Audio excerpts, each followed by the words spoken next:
फलटण तालुक्यामध्ये येत असताना या सगळ्या लोकांना भेटावं, सगळ्या लोकांच्या अडचणी जाणून घ्याव्या,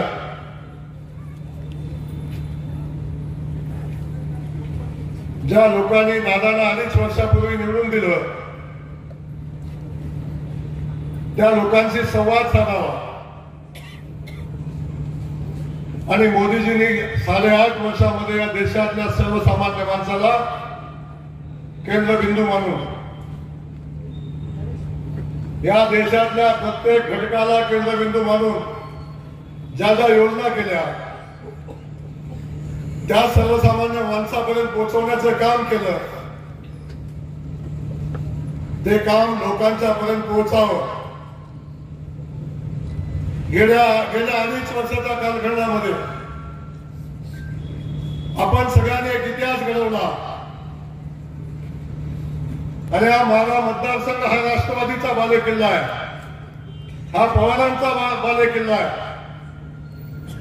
या बालेकिल्ल्याला सोंग लावला आणि या फलटणच्या मातीतला आपला सुपुत्र रणजित दादाला माढा लोकसभेचं खासदार म्हणून आपण निवडून दिलं.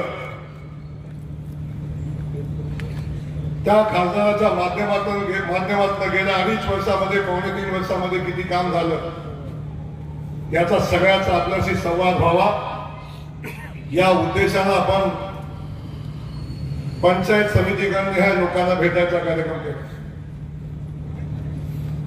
आणि त्याचा हा फलटण तालुक्यातला सांगता सोहळा आज या ठिकाणी सभेच्या निमित्तानं होतो. आताच खासदार महोदयाने आपलं भाषण केलं आणि भाषणामध्ये त्यांनी सांगितलं आणि सांगण्यापेक्षा त्यांनी आपल्या सगळ्यांच्या समोर त्याचा पुरावा दाखवला की मी या भागामध्ये केलेलं काम फक्त मी सांगत नाही आहे, हे काम मंजूर करत असताना त्याचा पाठपुरावा करत असताना काय केलं आणि त्याचं आश्वासन आम्हाला काय मिळालेलं आश्वासनाचं पूर्ती झाली का नाही, त्याची कामं चालू झाली का नाही, मंजुऱ्या झाल्या का नाही, त्याचे सगळे कागद दादा इथं घेऊन आले आणि मला मनापासून आनंद आहे. अशा माझ्या मित्राला मी निवडून दिलं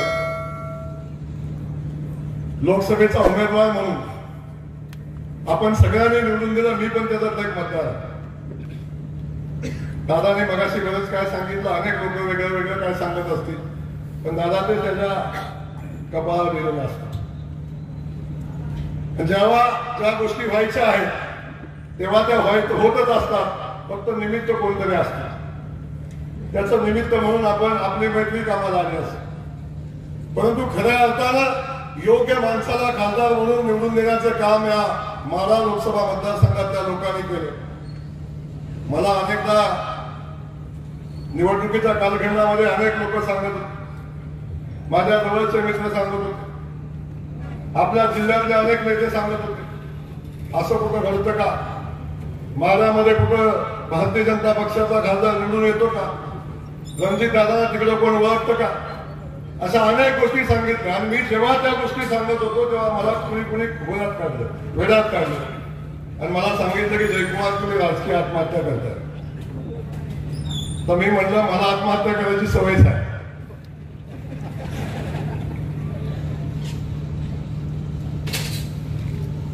पण आपण सगळ्यांनी बघितलं पवार साहेबांना या मतदारसंघात माघार घ्यायला. अनेक लोक म्हणतात का माघारी इतिहास संशोधनाचा विषय, परंतु आपण सगळ्यांना बघितलं की माढा मतदारसंघामधलं वातावरण एवढ्या वेगानं बदलत होतं. 15 दिवसापूर्वी, 20 दिवसापूर्वी, महिन्यापूर्वी केलेला सर्वे 15 दिवसांनी पुन्हा बदलत होता, दुसऱ्या दिवशी 2 दिवसांनी पुन्हा बदलत होता आणि अशा पद्धतीने बदलत होता की अशी वेळ आली की आता थांबल्याशिवाय पर्याय नाही, अशी परिस्थिती झाली आणि माघार घेतली आणि माढ्याचे खासदार रणजितदादा झाले. एक इतिहास घडवला. म्हणून आपल्या सगळ्यांना खास करून फलटणकर जनतेला मी मनापासून धन्यवाद देईन की आपण असा खासदार निवडून दिला की ज्याने इतिहास घडवला आणि इतिहास घडेल अशा गोष्टी केल्या. त्यामुळे या सगळ्या गोष्टी आपण बघितल्या. मोदींचा वाढदिवस आपण करत असताना स्टेजवर अनेक सन्माननीय उभ्या बसलेल्या आहेत. त्या सन्माननीय सगळ्यांचं मी स्वागत करतो. खास करून वहिनी साहेब आज या स्टेजवर आहेत. त्यांच्यासोबत सगळेच पदाधिकारी, सगळ्यांची मी नावं घेणार नाही, जसं मला नावं घ्यायची सवय पण नाही. आणि सगळे टोळ्या मुलाचे असतात आणि जर कधी सगळे सोबत राहिले आणि त्यांचा सगळ्याचा सन्मान झाला तर ठीक आहे, नाही तर पुन्हा कधी पट काढतील माहिती नाही. पेक्षा आपलं कोणाचंच नाव घ्यायचं नाही, विषय संपून टाकायचं. त्यामुळे आपल्या सगळ्यांचं मी या ठिकाणी मनापासून स्वागत करतो. दादा, मला आठवत आपण लोकसभेच्या निवडणुकीच्या वेळी आपण फिरत होतो, त्यावेळी स्टेजवर बसायला आपल्याला माणसं शोधायला लागत होती. आज आता इथं बघितलं तर मगाशी वहिनी साहेब माझ्या स्टेजवर एवढी माणसं कुणाकुणाची नावं घेणार होती. तर एवढी मोठी टीम आज तयार झाली. या सगळ्यांचं मी मनापासून या ठिकाणी स्वागत करतो. बरेचसेच पत्रकार बांधव इथं बसलेले आहेत आज पुढे, त्यांचं मी मनापासून स्वागत करतो. त्यांना नक्की त्यांना वाटत असेल तर काय बोलणार आणि काय बोलणार आहे, पण असं काय बोलणार नाही, काळजी बोलणार. आपण सगळेजण पुढे बसलेले लोक आहात. एवढ्या मोठ्या संख्येनं आपण या ठिकाणी उपस्थित आहे. फोटो बिटो करून ठेवा, व्हिडिओ म्हणजे बनवून ठेवा. पुन्हा म्हणला माणसंच नव्हती, सभा अशी झाली तशी झाली असं म्हणायला नको. तू पहिला मागं फिरवून कॅमेरा तुझं स्थिर झालं, स्थैर्याचं ओके झालं की बाकी काही अडचण नाही. पण पक्का निरोप इतकंच जाणार आहे. तेव्हा आपल्या सगळ्यांना एवढ्या मोठ्या संख्येनं आपण उपस्थित आहात, त्या आपल्या सगळ्यांचं मी मनापासून या ठिकाणी स्वागत करतो.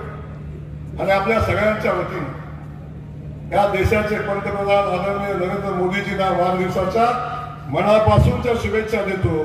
परमेश्वरानं बलवंत मजबूत भारत बनवण्यामध्ये अजून शक्ती त्यांच्यामध्ये द्यावी अशा पद्धतीची परमेश्वराला विनंती या निमित्तानं करतो. आपल्या सगळ्यांना माहिती आहे, 7-8 वर्षापूर्वी देशाचे पंतप्रधान आदरणीय मोदीजी झाले आणि तेव्हापासून या देशाचा चेहरा मोहरा बदलताना आपण बघतोय. सर्वसामान्य माणसाला केंद्रबिंदू मानून, या समाजातल्या प्रत्येक घटकाला केंद्रबिंदू मानून त्या लोकांचं जीवनमान सुधारलं पाहिजे, त्या लोकांच्या जीवनामध्ये आनंद आला पाहिजे, त्या लोकांच्या जीवनामध्ये जीवन जगताना सुसह्य झालं पाहिजे, अशा पद्धतीच्या भूमिका ठेवून त्यांनी अनेक योजना या देशामध्ये राबवायचा त्यांनी प्रयत्न केला. आपल्या सगळ्यांना माहिती आहे, दादा खासदार झाले आणि मी आमदार झालो आणि कोरोनाचं खूप मोठं संकट आपल्या सगळ्यांच्यावर आलं. आपण सगळ्यांना इथं एवढं मोठं संकट होतं, ते आपल्या सगळ्यांच्यावर संकट होतं की माणूस माणसात नव्हता. माणूस माणसात नव्हता, सगळीकडे स्मशान शांतता होती.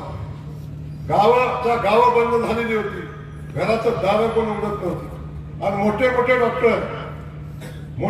डॉक्टर सुद्धा दवाखान्याला कुलूप लावून घरात बसलेले होते. कारण तसंच होतं ना, औषध नव्हते ना, गोळी होती, कोरोना काय हेच माहिती नव्हतं. डॉक्टरांच्याकडून सर्टिफिकेट घेतो आधीच पुन्हा काय. तेव्हा आपण सगळ्यांनी अनुभव घेतला. एवढी भयानक परिस्थिती होती. एखाद्या गावात जरी एखाद्याला कोरोना झाला तर बाजूची 5-7 गावं बंद व्हायची आणि त्या गावाचे रस्ते बंद व्हायचे, गावात मोठे मोठे खड्डे खोदून गावात वाहन येऊ द्यायचं नाही, अशा पद्धतीची परिस्थिती होती. आणि त्या परिस्थितीमध्ये आपण महाराष्ट्रात आघाडीचं सरकार होतं, आपण बघितलं हे सरकार काही करतच नव्हतं. सकाळी उठलं की संजय राऊतांची प्रेस कॉन्फरन्स, संजय राऊतांची झाली की नवाब मलिकांची प्रेस कॉन्फरन्स आणि सगळे सांगायचे की मोदीजी कोरोनामध्ये काही करतच नाही. पण आपण सगळ्यांनी अनुभव घेतला. या देशामध्ये जर कोरोनाच्या कालखंडामध्ये या देशामध्ये सगळ्यात ताकदीने लोकांच्या पाठीशी कोण उभं राहिला असेल तर आदरणीय मोदीजी उभे राहिले. आपण सगळ्यांनी त्याचा अनुभव घेतलाय. अंगणवाडी सेविकेचा पगार मोदीजींच्याकडून येत होता, आशा वर्करचा पगार मोदीजींच्याकडून येत होता, नर्सेसचा पगार मोदीजींच्याकडून येत होता, डॉक्टरांचा पगार मोदीजींच्याकडून येत होता. हे सांगत होते काहीच देत नव्हते. 55,000 व्हेंटिलेटर महाराष्ट्र सरकारनं एकही व्हेंटिलेटर खरेदी केला नव्हता. 55,000 व्हेंटिलेटर मोदीजींनी पाठवून दिले. अशा अनेक गोष्टी आहेत. ते कोविड सेंटर उभी राहत होती, या सगळ्या जम्बो कोविड सेंटर उभी राहिली. या सगळ्या कोविड सेंटरला सुद्धा मोदीजींनी केंद्रातून पैसे पाठवलेले होते. पण हे सगळे भाजप मोदीजी काय देतच नाही, मोदीजी काय देतच नाही. तुम्हाला माहितीसाठी सांगतो, या देशाचे मुख्यमंत्री कर्तृत्वान कसं कुठला TRP लावले तर मला माहिती नाही, पण देशात 5वे 5व्या नंबरचे मुख्यमंत्री म्हणून आले. कोरोना चालू झाला, 2 महिने 3 महिने झाले मुख्यमंत्री कुणी बघितलाच नव्हता आणि पुन्हा आपल्या समोर आले, फेसबुकवर आले. लोक मरत होती, लोक तडफडत होती. या परिस्थितीमध्ये मोदीजींनी ताकदीने आपल्या सगळ्या जनतेसोबत उभे राहिले. आपण सगळ्यांनी अनुभवलं, कोविडच्या कालखंडात मोफत उपचार झाले.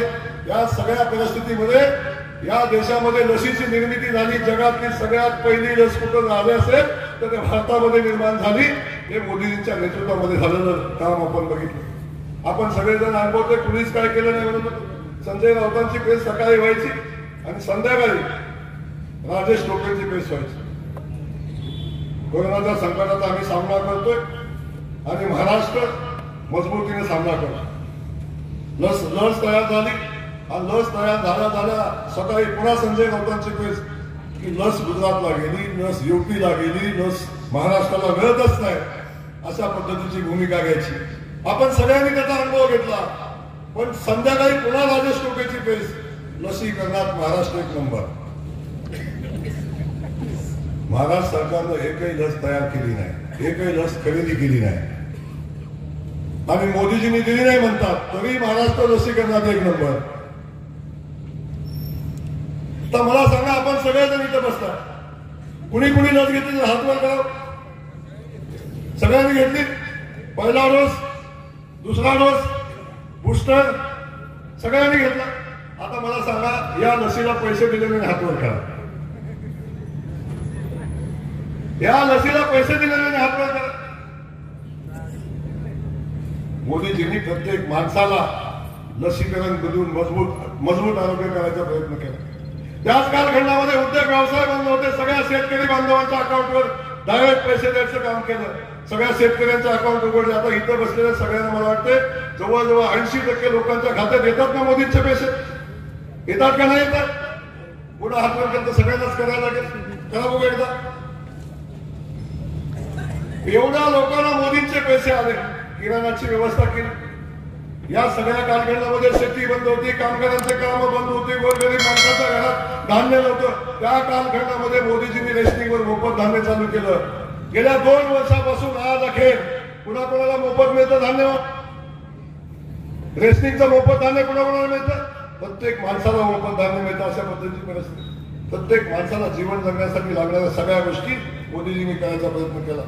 तर मला या निमित्ताने सांगायचं, अनेक आमच्या महिला भगिनी आहेत, या अनेक यामध्ये बसलेले लोक आहेत की माझ्या देशातल्या प्रत्येक नागरिकाला घर मिळालं पाहिजे, ही कल्पना मोदीजींनी आणली. अशा कल्पनेप्रमाणे प्रत्येक माणसाला घर द्यायचं काम केलं. पंतप्रधान आवास योजनेची घरं सगळ्यांना पोहोचली. काही लोकांची झाली, सर्वे झाला का पुन्हा सर्वे करायला सांगितलं. तर प्रत्येक माणसाला घर पोहोचलं पाहिजे, अशा पद्धतीची भूमिका त्यांनी घेतली. अशा अनेक योजना आहेत, ज्या योजना आपण सांगता आपण थकू एवढ्या योजना मोदीजींनी या कालखंडामध्ये केल्या. त्यामुळे आपल्याला आता घर घरचं सांगितलं. आताच आपण बोलताना दादांनी सांगितलं की अनेक लोक जातात आणि त्या योजनेचा नारळ करून येतात. पण मुळात योजना काय आहे ही तर माहिती पाहिजे. कुणी आणली ही तर माहिती पाहिजे. मोदीजींनी तो संकल्प केला, माझ्या माता भगिनींना पाण्यासाठी वरवण करावं लागतं, माझ्या प्रत्येक माता भगिनीला नळाचं पाणी घरात मिळालं पाहिजे, अशा पद्धतीची भूमिका घेतली. आज आपण बघताय प्रत्येक गावामध्ये कोट्यावधी रुपयाच्या योजना चालू आहेत. आणि त्या कमिटीचे अध्यक्ष कमिटीमध्ये सदस्य म्हणून रणजित दादा काम करतात आणि हे सगळे फिरायला लागले नारळ पडून. परवा विडणीला गेलो तर मी काल 32 कोटी रुपयाची योजना एका गावात आहे. 32 कोटी कशाला म्हणतात सांगा? 32 कोटीची योजना त्या गावामध्ये. आणि मी गावागावात गेल्या बोर्ड नव्हता ठेवला बोर्ड तिथे. पण ही योजना मला महाराजांनी केली. तर महाराजांनी काय काय केले मला काय माहिती नाही. त्यांचा काही संबंधच नाही. विकासाने यांचा विषयच कधी येत नाही. पण आपल्या सगळ्यांना मी या ठिकाणी सांगेन, एवढ्या योजना मोदीजी घेऊन येत असताना आपण सगळ्यांनी इथं अनुभव घेतला. आणि मोदीजींचं काम, मोदीजी एवढ्या वेळा थांबले. या गोष्टी सगळ्या करत असताना आपण बघितलं या देशामध्ये जेव्हा पुलवामामध्ये हल्ला झाला तेव्हा मोदीजींनी एक कणखर नेतृत्व म्हणून मोदीजी देशाच्या समोर आले. हल्ला झाल्यानंतर काही दिवसातच त्याचा बदला घेतला. पाकिस्तानमध्ये घुसून अतिरेकी तळ उडवून दिला. त्यांनी हल्ला केला होता, त्यांच्यावर हल्ला करून अतिरेकी तळ उडवून दिला. आपल्या सगळ्यांना या सगळ्या गोष्टी आपण आपल्या सगळ्यांच्या समोर सांगत असताना रशियाचं युक्रेनचं युद्ध चालू होतं. अनेकांनी त्यावेळी चेष्टा केलेली. पण जेव्हा युक्रेन मधल्या भारतातले विद्यार्थी परत आणायचे होते तेव्हा आपण सगळ्यांनी अनुभव घेतला असेल. हे सगळे विद्यार्थी शिक्षणाच्या निमित्तानं तिथं होते, त्यांना परत मायदेशी यायचं होतं. आणि त्यावेळी खूप मोठ्या संकटात हे सगळे विद्यार्थी होते. त्यावेळी दोन्ही राष्ट्रप्रमुखांशी मोदीजींनी चर्चा केली. आणि जेव्हा भारताचे विद्यार्थी परत येत होते तेव्हा तेवढ्या वेळासाठी रशिया युक्रेनचं युद्ध थांबलं होतं. ही ताकद मोदीजींनी या जगामध्ये निर्माण केलेली आहे. ह्या जगामध्ये इतिहासात अशा खूप गोष्टी कधी घडत नव्हत्या. या गोष्टी आपल्या सगळ्यांनी याचा अनुभव आपण घेतला. तर एक मजबूत देश, एक बलवंत देश बनवत असताना आता आपण बघितलं दादांनी एवढ्या मोठ्या रस्त्यांचा विषय सांगितला. या देशाचा विकास झाला पाहिजे. या देशामध्ये दळणवळणाची साधनं निर्माण झाली पाहिजे. या देशामध्ये विकास उद्योगधंदे आले पाहिजेत. या सगळ्यासाठी मोदीजींनी प्रयत्न केला. आपला लांब जाऊ देऊ, आपला पालखी मार्गाचं उदाहरण घ्या. हे मोठे मोठे दादांनी सांगितले, पण हा पालखी मार्गाचं उदाहरण घ्या. अनेक मुख्यमंत्री त्या पालखी मार्गावर गेले, आपण सगळ्यांनी बघितलं. अनेक जण गेले, पण त्या पालखी मार्गावर वारकऱ्यांना किती त्रास होतो. तो रस्ता कसा आहे, एवढे मोठे वारकरी समूहानं जात असताना त्या रस्त्यानं जाता येतंय का नाही, काय हालत होती याची कधी कुणी बघितलं नव्हतं. पण दिल्लीत बसून मोदीजींनी मात्र नक्की वारीचे हाल लोकांचे बघितले होते. 1200 कोटी रुपयाचा पालखी मार्ग आपण सगळ्यांनी बघितलं. 1200 कोटी रुपयाचा पालखी मार्गाचं काम चालू आहे. तिथं पालखीचे तळ बांधले जातात, शौचालय आपल्या माता भगिनी वारीला जात होत्या, काय अवस्था होती त्यांची. आता शौचालय सुद्धा त्या हायवेला बांधायची. सगळ्या गोष्टी ज्या वारीला लागतात त्या सगळ्या गोष्टी करायचा निर्णय मोदीजींनी आदरणीय नितीन गडकरी साहेबांनी घेतला. लहान कशाला तेवढं करत असताना एवढा मोठा रोड केला. आमच्या शेतकरी बांधवाच्या जमिनी गेल्या.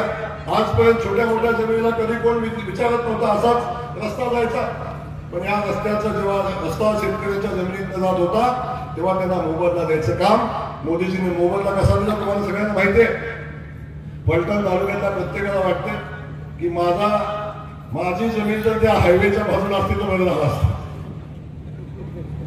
एवढा चांगला मोबदला मोदीजींनी. त्यामुळे या सगळ्या विकासाची कामं होत असताना आपण आजपर्यंत या सगळ्या गोष्टीचा अनुभव आपण घेतोय. कारण मी हे सगळं बघत असताना आपल्याला जेव्हा 2 दिवस मी या तालुक्यात फिरत होतो तेव्हा बघितलं काय परिस्थिती आहे.